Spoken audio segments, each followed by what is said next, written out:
Merci beaucoup, Élodie Bossan.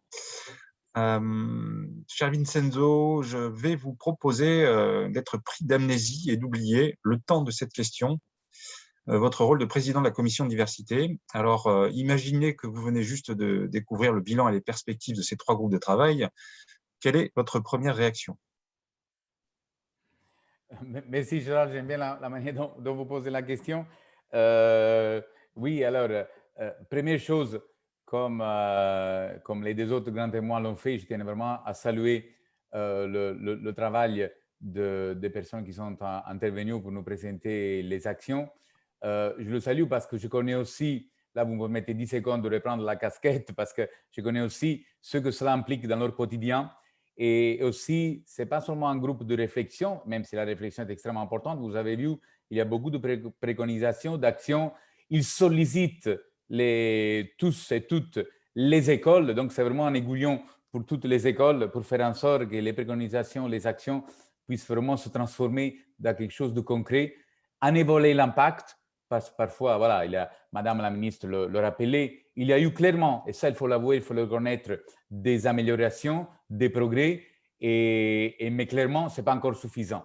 Et du coup, je salue aussi l'attitude des personnes qui animent les groupes de travail et des membres de tous les groupes de travail, parce que si d'un côté, il y a un engagement pour faire avancer les choses, dès qu'il y a une réalisation, quelque chose qui est accompli, ils se positionnent tout de suite pour voir un petit peu quelle est la prochaine étape pour faire évoluer les choses.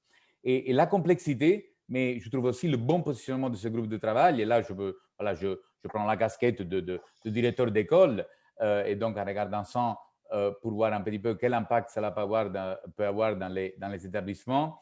Il est clair que les écoles se positionnent au milieu d'une chaîne, comme je disais tout à l'heure, et comme aussi tant Madame la ministre qu'Élodie l'ont rappelé, on est au milieu d'une chaîne.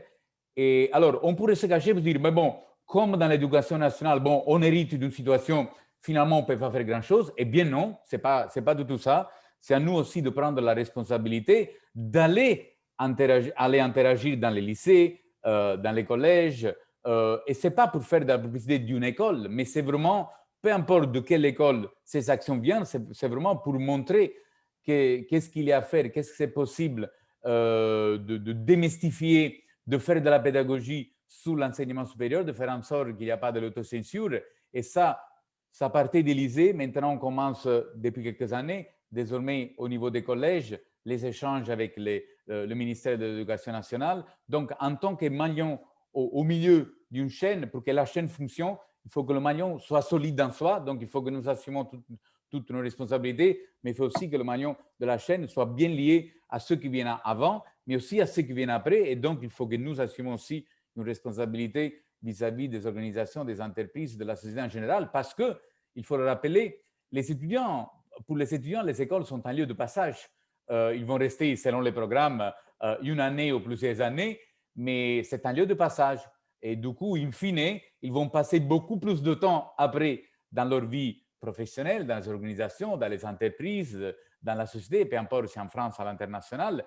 Et du coup, quand on parle de diversité, justement, moi, comme Élodie, parfois, je suis un peu gêné parce que la diversité, ce n'est pas seulement vis-à-vis de milieux défavorisés, étudiants en situation de handicap, différences de genre. La diversité, c'est chacune de nous qui peut apporter et qui peut apprendre de cette diversité. Donc, on peut en profiter. Et du coup, nous avons un lieu, nous avons une responsabilité dans ces lieux qui sont des lieux de formation, aussi de former à la diversité 100% de nos étudiants. Il ne faut pas limiter cela à un groupe d'étudiants. C'est vraiment pour 100% d'étudiants pour vraiment avoir un impact ensuite dans les entreprises, l'organisation et la société. Et donc, du coup, nous avons une double responsabilité. Pas seulement de créer des conditions pour que l'expérience de la diversité se passe vraiment au mieux pendant le passage dans nos écoles, mais c'est aussi une responsabilité de former à ces sujets, pas seulement les étudiants, mais l'ensemble de nos parties prenantes, l'ensemble de notre communauté, pour ensuite avoir un impact pour ce qui se passe après les écoles.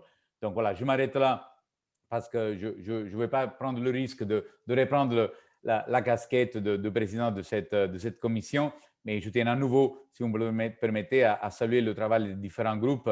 Encore une fois, lieu d'échange, de réflexion, de partage de richesses réciproques, mais aussi lieu de préconisation, de diagnostic, mais aussi d'action concrète pour avoir un impact de plus en plus important en nous félicitant de ce qui est accompli, mais aussi en restant extrêmement humble, mais en même temps déterminé, en sachant les étapes qui restent à accomplir pour la suite. Merci beaucoup Vincenzo. J'ai noté une remarque dans le chat où une personne dit qu'il semble que le handicap reste pour la 4e année consécutive le premier motif de discrimination, en tout cas de recours auprès de la défenseur des droits. Est-ce que vous confirmez, Madame la Ministre?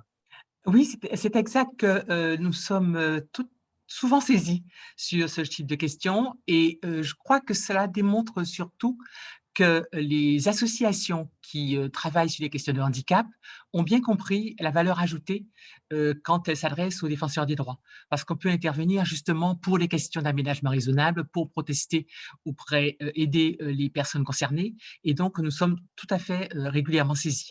Cependant, depuis que nous avons lancé la plateforme antidiscrimination.fr, où les gens peuvent appeler directement, et alors que pour le handicap, on est souvent saisi par l'intermédiaire des associations.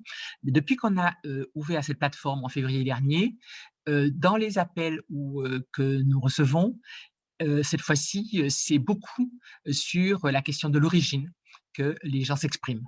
Et ceci démontre, nous semble-t-il, que parfois, les personnes qui sont victimes des discriminations en raison de l'origine n'osent pas réagir, réagissent pas beaucoup. Là, elles appellent parce qu'elles ont besoin de parler à quelqu'un, d'expliquer ce qui leur est arrivé, même si elles ne vont pas forcément lancer une procédure.